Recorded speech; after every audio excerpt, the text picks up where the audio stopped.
ओम शांति। प्रातः मुरली। ओम शांति। बाप दादा 17/6/2025 के परमात्मा मधुर माँ बाप। मीठे बच्चे, अपना कल्याण करना है तो हर प्रकार की परहेज रखो। फूल बनने के लिए पवित्र के हाथ का शुद्ध भोजन खाओ। प्रश्न: तुम बच्चे अभी यहाँ ही कौन सी प्रैक्टिस करते हो जो 21 जन्म तक रहेगी? उत्तर: सदा तन मन से तंदुरुस्त रहने की प्रैक्टिस तुम यहाँ से ही करते हो। तुम्हें दधीची ऋषि के मिसल यज्ञ में, सेवा में हड्डियाँ भी देनी है, लेकिन हठ योग की बात नहीं है। अपना शरीर कमज़ोर नहीं करना है। तुम योग से 21 जन्मों के लिए तंदुरुस्त बनते हो, उसकी प्रैक्टिस यहाँ से करते हो। ओम शांति। कॉलेज अथवा यूनिवर्सिटी होती है तो टीचर भी स्टूडेंट की तरफ देखते हैं। गुलाब का फूल कहाँ है, फ्रंट में कौन बैठे हुए हैं, ये भी बगीचा है, परंतु नंबरवार तो है ही। यहाँ ही गुलाब का फूल देखता हूँ, फिर बाजू में रतन ज्योति, कहाँ तक भी देखता हूँ। बागवान को तो देखना पड़े ना। उस बागवान को ही बुलाते हैं कि आकर इस कांटों के जंगल को ख़त्म कर फूलों का कलम लगाओ। तुम बच्चे प्रैक्टिकल में जानते हो कैसे कांटों से फूलों का सैंपलिंग लगता है। तुम्हारे में भी बहुत थोड़े हैं जो इन बातों का चिंतन करते हैं।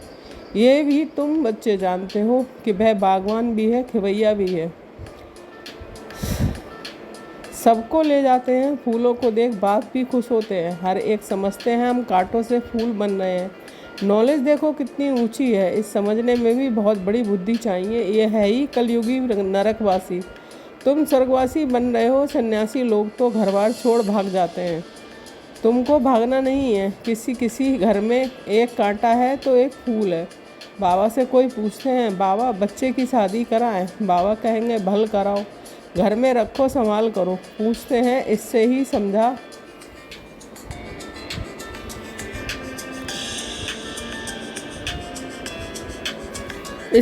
समझा सकते हैं। हिम्मत नहीं है तो बाबा भी कह देते हैं, भल करो। कहते हैं, हम तो बीमार रहते हैं, फिर बहू आएगी, उनके हाथ का खाना पड़ेगा। बाबा कहेगा, भल खाओ ना, करेंगे क्या, ना करेंगे क्या? संकटास ऐसे हैं, खाना ही पड़े, क्योंकि मोह भी तो है ना। घर में बहू आई तो बात मत पूछो, जैसे कि देवी आ गई, इतने खुश होते हैं। अब ये तो समझने की बात है कि हमको फूल बनना है तो पवित्र के हाथ का खाना है, उसके लिए अपना प्रबंध करना है। इसमें पूछना थोड़ा ही होता है। बाप समझाते हैं, तुम देवता बनते हो, इसमें ये परहेज चाहिए। जितनी जितनी जास्ती परहेज रखेंगे उतना तुम्हारा कल्याण होगा। जास्ती परहेज रखने में कुछ मेहनत भी होगी। रास्ते में भूख लगती है, खाना साथ में ले आओ। कोई तकलीफ़ होती है, लाचारी है तो स्टेशन वालों से डबल रोटी ले खाओ। सिर्फ बाप को याद करो। इनको ही कहा जाता है योग बल। इसमें हठ योग की कोई बात नहीं है। शरीर को कमज़ोर नहीं बनाना है। दधीची ऋषि मिसल हड्डी हड्डी देनी है, इसमें हठ योग की बात नहीं है। ये सब है भक्ति मार्ग की बातें। शरीर को तो बिल्कुल तंदुरुस्त रखना है। योग से 21 जन्मों के लिए तंदुरुस्त बनना है। ये प्रैक्टिस यहाँ ही करनी है। बाबा समझाते हैं, इसमें पूछने की दरकार नहीं रहती है।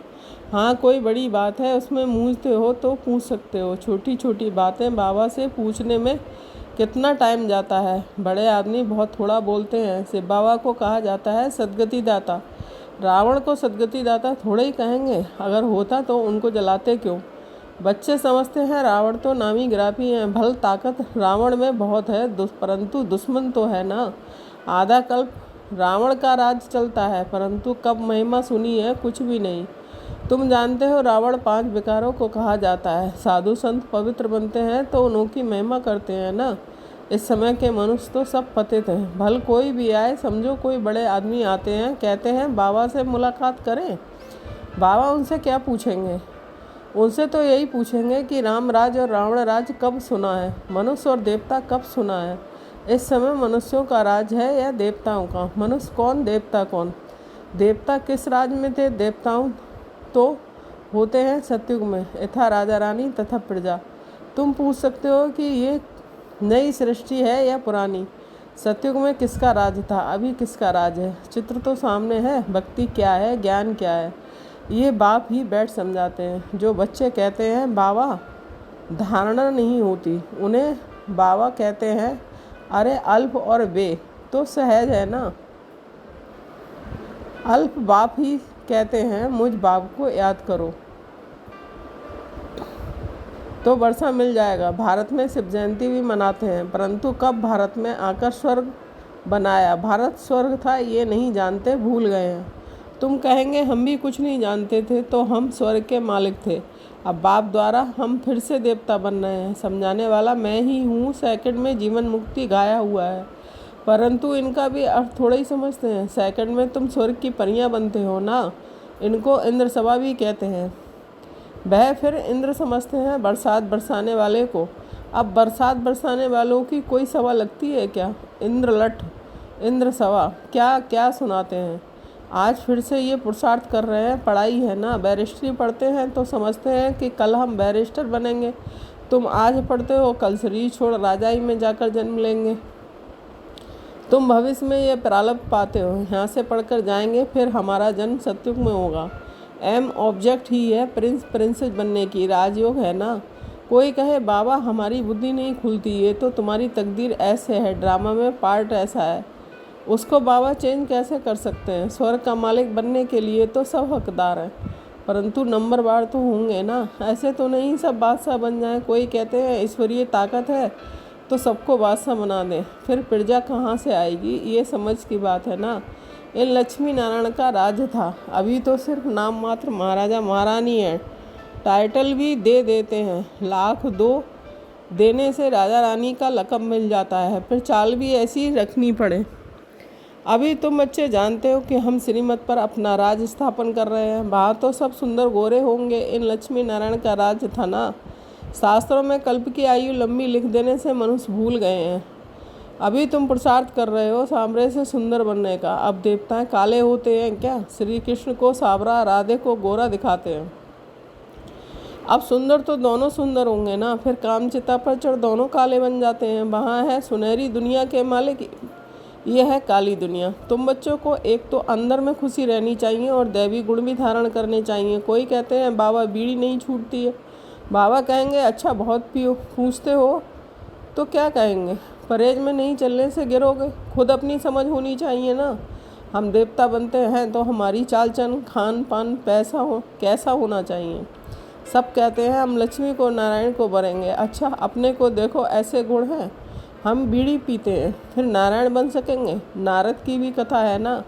नारद कोई एक तो नहीं है ना, सब मनुष्य भक्त नारद हैं।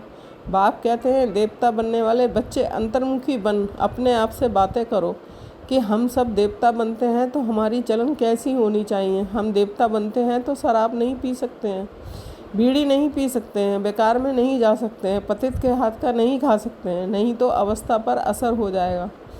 ये बातें बाप बैठ समझाते हैं। ड्रामा के राज को भी कोई नहीं जानते हैं। ये नाटक है, सब पार्टधारी हैं। हम आत्माएं ऊपर से आती हैं, पार्ट तो सारी दुनिया के एक्टर्स को बजाना है। सबका अपना अपना पार्ट है। कितने पार्टधारी हैं, कैसे पार्ट बजाते हैं। ये वैरायटी धर्मों का झाड़ है। एक आम के झाड़ को वैरायटी झाड़ नहीं कहेंगे, उसमें तो आम ही होगा। ये मनुष्य सृष्टि का झाड़ तो है, परंतु इनका नाम है वैरायटी धर्मों का झाड़। बीज एक ही है, मनुष्यों की वैरायटी देखो कितनी है। कोई कैसे कोई कैसे। ये बाप बैठ समझाते हैं। मनुष्य तो कुछ नहीं जानते हैं, मनुष्यों को बाप ही पारस बुद्धि बनाते हैं। तुम बच्चे जानते हो इस पुरानी दुनिया में बाकी थोड़े रोज हैं।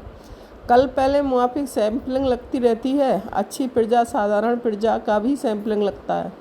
यहीं राजधानी स्थापन हो रही है। बच्चों को हर एक बात में बुद्धि चलानी होती है। ऐसे नहीं कि मुरली सुनी ना सुनी, यहाँ बैठे भी बुद्धि बाहर भागती रहती है।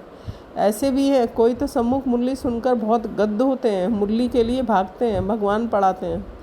तो ऐसी पढ़ाई छोड़नी थोड़ी ही चाहिए। टेप में एक्यूरेट भरता है, सुनना चाहिए। साहूकार लोग खरीद करेंगे तो गरीब सुनेंगे, कितनों का कल्याण हो जाएगा। गरीब बच्चे भी अपना भाग बहुत ऊंचा बना सकते हैं। बाबा बच्चों के लिए मकान बनवाते हैं, गरीब 2 रुपया भी मनी ऑर्डर कर देते हैं। बाबा उनकी एक ईंट मकान में लगा देना, 1 रुपया एक में डाल देना, फिर कोई तो हुंडी भरने वाला भी होगा ना। मनुष्य हॉस्पिटल आदि बनाते हैं, कितना खर्चा लगता है। साहूकार लोग सरकार को बहुत मदद करते हैं, उनको क्या मिलता है, अल्पकाल का सुख। यहाँ तो तुम जो करते हो 21 जन्मों के लिए। देखते हो बाबा ने सब कुछ दिया, विश्व का मालिक पहला नंबर बना 21 जन्मों के लिए ऐसा सौदा कौन नहीं करेगा। भोलानाथ तब तो कहते हैं ना, अभी की ही बात है, कितना भोला है, कहते हैं जो कुछ करना है कर दो। कितनी गरीब बच्चियां हैं, सिलाई कर पेट पालती हैं। बाबा जानते हैं कि ये तो बहुत ऊंच पद पाने वाली है। सुदामा का भी मिसाल है ना, चावल मुट्ठी के बदले 21 जन्मों के लिए महल मिले। तुम ये बातें नंबरवार पुरुषार्थ अनुसार जानते हो। बाप कहते हैं मैं भोलानाथ भी हूँ ना, ये दादा तो भोलानाथ नहीं है। ये भी कहते हैं भोलानाथ शिव बाबा है, इसलिए उनको सौदागर, रत्नागर, जादूगर कहा जाता है। तुम विश्व का मालिक बनते हो, यहाँ भारत कंगाल है, प्रजा साहूकार है, गवर्नमेंट गरीब है। अभी तुम समझते हो भारत कितना ऊंचा था, स्वर्ग था। उनकी निशानियाँ भी हैं। सोमनाथ का मंदिर कितना हीरे जवाहरों से सजा हुआ था, जो ऊँट भरकर हीरे जवाहर ले गए। तुम बच्चे जानते हो कि अभी ये दुनिया बदलनी ज़रूर है। इसके लिए तुम तैयारी कर रहे हो। जो करेगा सो पाएगा। माया का अपोजिशन बहुत होता है। तुम हो ईश्वर के मुरीद, बाकी सब हैं रावण के मुरीद। तुम हो शिव बाबा के। शिव बाबा तुमको वर्षा देते हैं, सिवाय बाप के और कोई बात बुद्धि में नहीं आनी चाहिए। अच्छा, मीठे मीठे सिकीले बच्चों के प्रथमात पिता बाप दादा का याद प्यार गुड मॉर्निंग। रूहानी बाप की रूहानी बच्चों को नमस्ते। हम रूहानी बच्चों की रूहानी माता पिता बाप दादा को याद प्यार गुड मॉर्निंग, नमस्ते नमस्ते। शुक्रिया बाबा, शुक्रिया। धारणा के लिए मुख्य सार 1 पॉइंट। अंतर्मुखी बन अपने आप से बातें करनी है। जबकि हम देवता बनते हैं तो हमारी चलन कैसी है, कोई अशुद्ध खान पान तो नहीं है। सेकंड, अपना भविष्य 21 जन्मों के लिए ऊंचा बनाना है तो सुदामे मिसल जो कुछ है भोलानाथ बाप के हवाले कर दो। पढ़ाई के लिए कोई भी बहाना ना दो। वरदान, आदि और अनादि स्वरूप की स्मृति द्वारा अपने निजी स्वधर्म को अपनाने वाले पवित्र और योगी भव। स्पष्टीकरण, ब्राह्मणों का निजी स्वरूप स्वधर्म पवित्रता है, अपवित्रता परधर्म है। जिस पवित्रता को अपनाना लोग मुश्किल समझते हैं वह आप बच्चों के लिए अति सहज है, क्योंकि स्मृति आई कि हमारा वास्तविक आत्म स्वरूप सदा पवित्र है। अनादि स्वरूप पवित्र आत्मा है और आदि स्वरूप पवित्र देवता है। अभी का अंतिम जन्म भी पवित्र ब्राह्मण जीवन है, इसलिए पवित्रता ही ब्राह्मण जीवन की पर्सनालिटी है। जो पवित्र है वही योगी है। स्लोगन, सहज योगी कहकर अलविलापन नहीं लाओ, शक्ति रूप बनो। अव्यक्त इशारे आत्मिक स्थिति में रहने का अभ्यास करो, अंतर्मुखी बनो। कहा जाता है अंतर्मुखी सदा सुखी। उन्हें कोई बाहर की आकर्षण आकर्षित नहीं कर सकती। कभी मनमत और कभी परमत आकर्षित नहीं कर सकती। अंतर्मुखी सदा सुखी रहने वाले सुखदाता के बच्चे मास्टर सुखदाता होंगे, बाहर मुक्ता से मुक्त होंगे। ओम शांति। Thank you Baba.